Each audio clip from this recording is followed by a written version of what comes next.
Not too long ago, the Cleveland Cavaliers were faced with a record of 13-12, and at the time, they got some very unfortunate and untimely news that they were going to have to play a healthy amount of time without both Darius Garland and Evan Mobley, two guys, in my opinion, who are all-star caliber players. Now, when this news broke, it's like the NBA vultures came down from the NBA media, and they started pushing their Donovan Mitchell agenda once again, and we all know what that agenda is. For some reason, the NBA media, a lot of those guys, a lot of those figureheads, they want to see Donovan Mitchell traded to a big market team, and the team we are hearing 99% of the time is the New York Knicks. And of course, the front office of the Cleveland Cavaliers, they said, hell no, we're not going to trade Donovan Mitchell. We're going to let our great head coach JB Bickerstaff and his staff figure this thing out. We're going to let the players figure this thing out.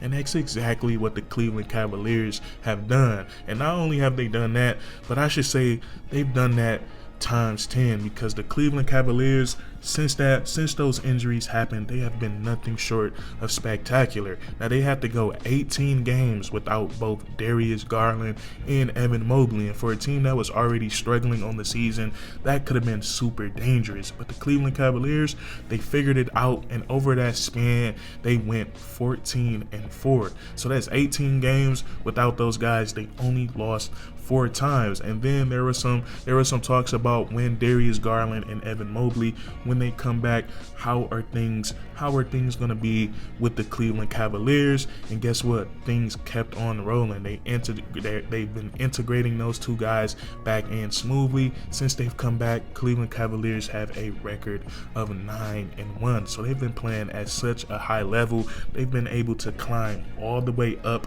back in the Eastern Conference standings.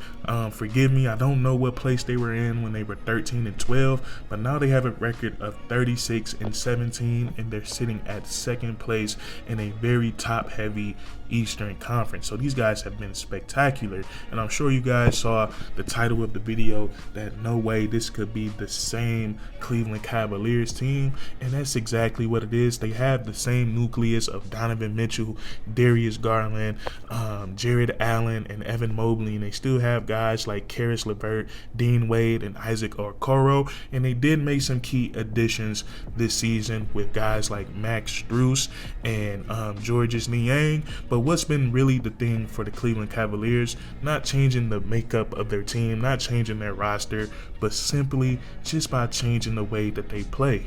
And when we look at the Cleveland Cavaliers, that drastic change has really come on the offensive side of the ball.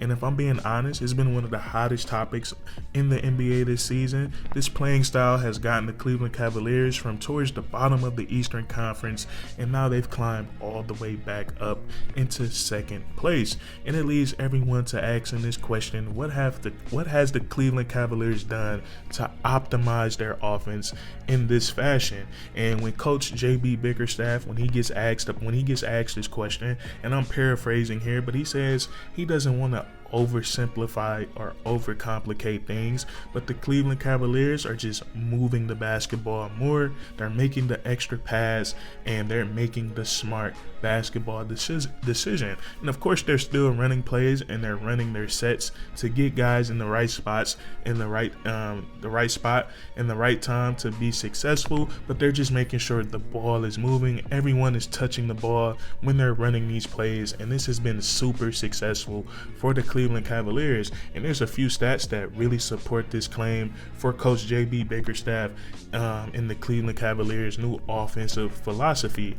Right now, at the All-Star break, the Cleveland Cavaliers, they rank 6th in the NBA in total passes per game. And I also read a stat that when the Cleveland Cavaliers, when they get 30 assists, and they've had 16 games where they've notched 30 assists, they have a record of 13-3 in those games. So when the ball is moving and everyone is scoring the basketball, the Cleveland Cavaliers are virtually unstoppable. And I think this is going to be big time for them down the stretch of this season and come to the playoffs, because it's going to keep the defense honest when your offense is not predictable, because all 5 guys on the court, when the basketball is moving, all 5 guys are a threat to score the basketball. And also, also the front court for the Cleveland Cavaliers, they have been outstanding this year as far as playmaking, not only with their passing, and both Jared Allen and Evan Mobley, they are very skilled passers, but something JB Bickerstaff has incorporated more into this Cleveland Cavaliers offense is the dribble handoff. And you guys know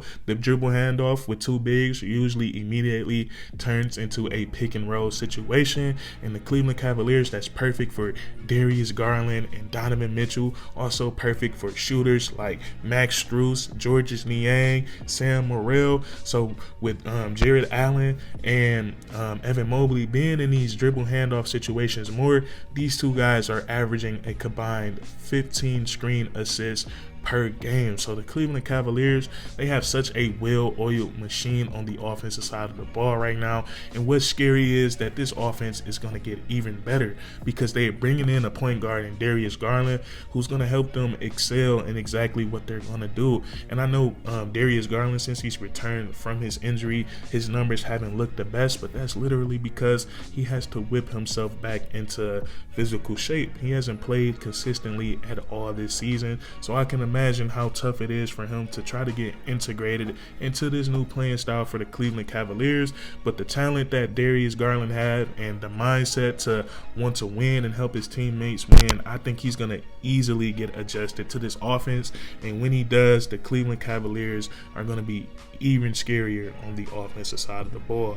And as good as the Cleveland Cavaliers has looked offensively, they've been even better on the defensive side of the ball. They rank number 2 in all of the NBA when it comes to defensive rating, and they play great team defense, but they also have some great individual defenders on this team. And when you have great individual defenders, and then when you have a defensive personality or a defensive identity, it leads to some very great things, and that's what we're seeing with the Cleveland Cavaliers. And a fun fact, right now the Cavs have 6 out of the 25 players, top 25 in the league in defensive win shares, and coming in at number 1, you won't believe it, Donovan Mitchell. Donovan Mitchell has been excellent on the defensive side of the ball this season, and he ranks number 1 in individual defensive win shares. And the other guys that are in the top 25 is Jared Allen, Evan Mobley, Max Strus, Dean Wade, and somehow Isaac Okoro. Isaac Okoro is not top 25, but he's top 31 in the league. He comes in at 31.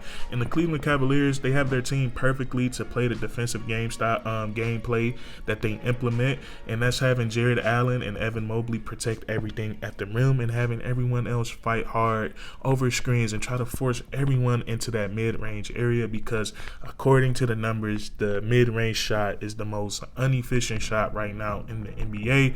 Everyone is trying to get to the three-point shot or get to the rim, and the Cleveland Cavaliers, they have a situation where they have 2 guys that can nullify everything in the paint, and also those guys are pretty mobile and pretty versatile. They're not slow-footed. I don't know if it's slow feet or slow footed. I feel like it's slow footed, so I'm gonna go with, I feel like those 2 guys aren't slow footed at all, so it causes a bunch of problems on the defensive side of the ball. So the Cleveland Cavaliers, they're playing elite offensively, and even more elite on the defensive side of the ball. So yes, guys, there you have it. It's like this is the same Cleveland Cavaliers team, but at the same time, it is not. They have really revamped the way that they play on the offensive side of the ball, and it has been really, really successful for them so far this season. So I love how good they are offensively, and then we know how they get down on the defensive side of the ball. And one more thing before we end this video, I think Donovan Mitchell, I think he really deserves some MVP consideration, because what he has been doing so far this season has been nothing short of spectacular. The run that he just went on with Darius Garland and Evan Mobley being out, and I know Jared Allen was playing fantastic as well, but Donovan Mitchell, I feel like he's on a different level right now and is not getting talked about, and I hate to be that guy that says, but it's not getting talked about enough. And I also thought it was crazy that he was not an all-star starter.